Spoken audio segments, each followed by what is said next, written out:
Good morning, everybody. This is Anthony with a little recap of day 2 of the DNC, the Democratic National Convention from Chicago. Today is Wednesday, August 21st, 2024. And for those of you that watched, what you're looking at here is a live Fox News broadcast. If you watched the convention last night, you saw a bunch of things. You saw that Kamala Harris and Tim Walz traveled to, I believe, Wisconsin, and did like another rally, and then she came out and he came out, and I don't know what the purpose of that was. I think it was to show that they could get more people or draw crowds. But if you go back a few days when they were in Pittsburgh, PA, you had people that were outside of Primanti Brothers, which is a famous sandwich place in Pittsburgh. For those of you that don't know that, there's several Primanti Brother locations there, and also I believe there's several in South Florida as well. But at any rate, these people were told to leave Primanti Brothers, and then buses of what they said were professional or paid protesters were brought in. Or excuse me, paid supporters of Kamala Harris were brought in to the Primanti Brothers. So, it's my opinion and my belief that paid actors are a big part of this whole charade that we're seeing being portrayed in front of us.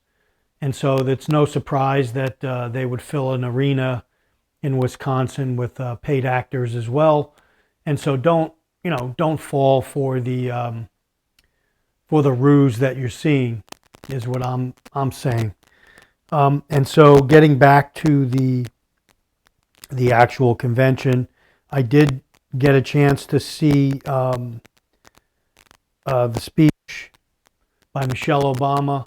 Again, as always, and always as I've ever heard her speak, we saw divisiveness and race baiting. Then I was able to see some of Barack Obama's speech, which was pretty much, if you look at all the speeches, even through Barack Obama's speech, and him culminating with saying that Joe Biden's the greatest president in modern history, basically, and has been doing a great job. And you look at the real world, our real world experience, you see a vast separation from what he said, what Michelle said, what Hillary Clinton said, what Ocasio-Cortez said, and what these people in these arenas are cheering for. It's totally cut off from real world or real life experience. Because what I'm experiencing as a middle class person is a loss of buying power, a huge loss of buying power, where we're headed to the store every couple of days and spending money and dollars just to get food, just to provide for my family, which has never happened in my lifetime to this extent. That's what I'm experiencing, and that's the direct result of these last 3.5 years of this administration, which you see right here is claiming freedom. Freedom from what? What freedom are we going to get with this new administration if it's elected, of Kamala Harris and Tim Walz? What are we going to actually get that's going to give us freedom? Because what they're proposing, and we haven't seen much of what they're proposing, but some of it that I've heard and I've talked about in another video is price controls, where the government dictates what a corporation or a business can and cannot sell a product for. They fix the prices, or price fixing. And that hasn't worked. And it's been tried by communist organizations. It's been tried by communist countries. It's been tried here in the United States before, and it's a disaster. So what exactly are we going to be free from when they get elected, of which I think they will? I seriously think that you're looking at the next administration right here. I don't think Donald Trump is going to win. That's just my opinion. Others may doubt it, but my opinion is that the fix is in. Let's put it that way. And so, this is my comment or my commentary.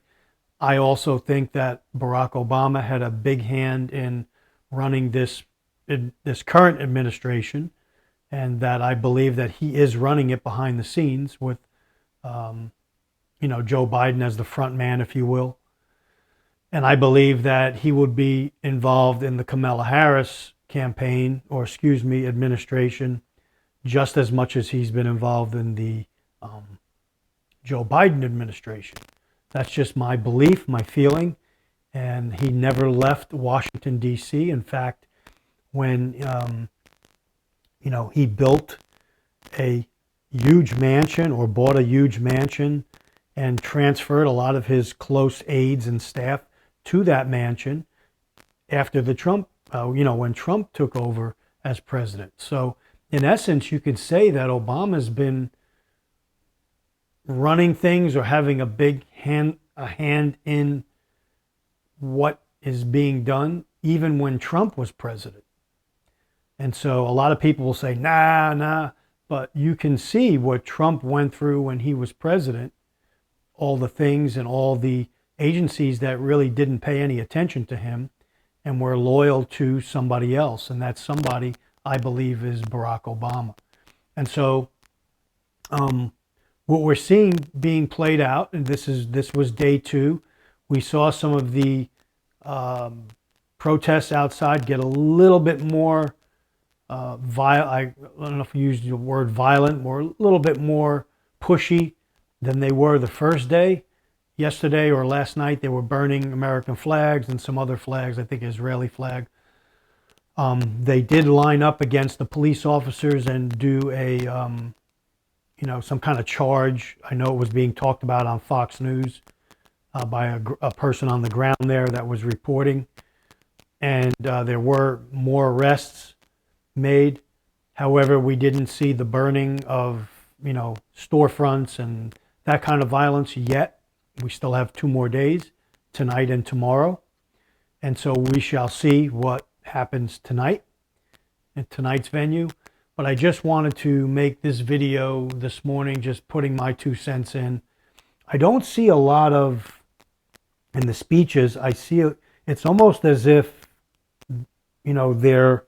Trump is the president right now, and this new administration that Kamala Harris is portraying is up against, an administration that's been in for 4 years and destroyed the country.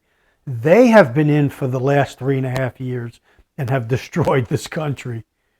And she is the vice president. So she has a hand in what has taken place the last 3.5 years. And that's utter devastation of the economy, rampant inflation, bank closures, job losses off the charts that they have to fake the numbers and fudge the numbers, home real estate in shambles, people not able to afford basic necessities, let alone, purchase a house, more of BlackRock purchasing homes and renting them than people purchasing homes, poisoning and degrading of our food supply, our air supply, our water supply, influx of, millions, up to 20, 30, 40, 50 million illegal people, mostly military-age men.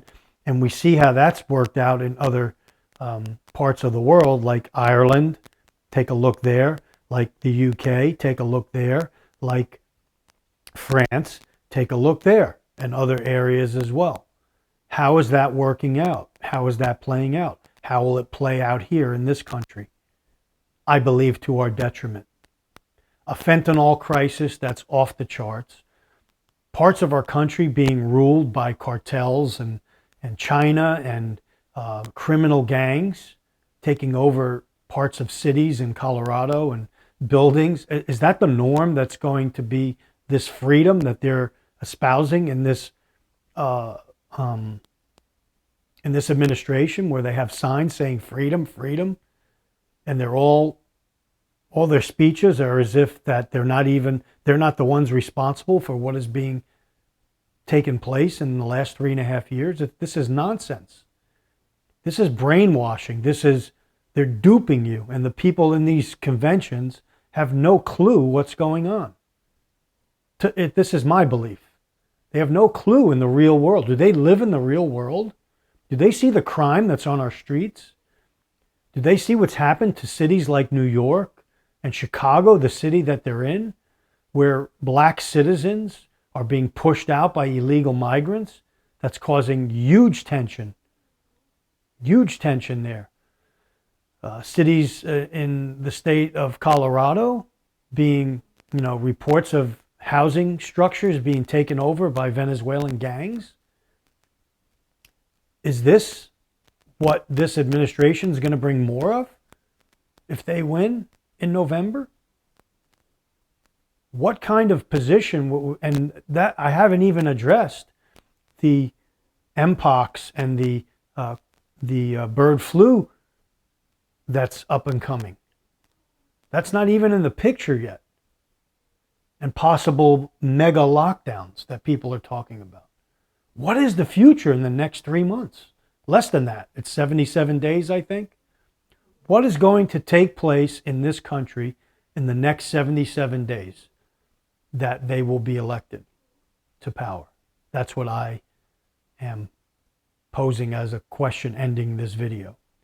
I don't see a rosy picture the next 77 days, and then after that, I just don't see it. That's my video this morning, just a quick recap of what I'm seeing at this DNC convention. I'll watch some of it again tonight and report back tomorrow and the last day as well. Thanks for watching. Stay ready, guys. Anthony signing off.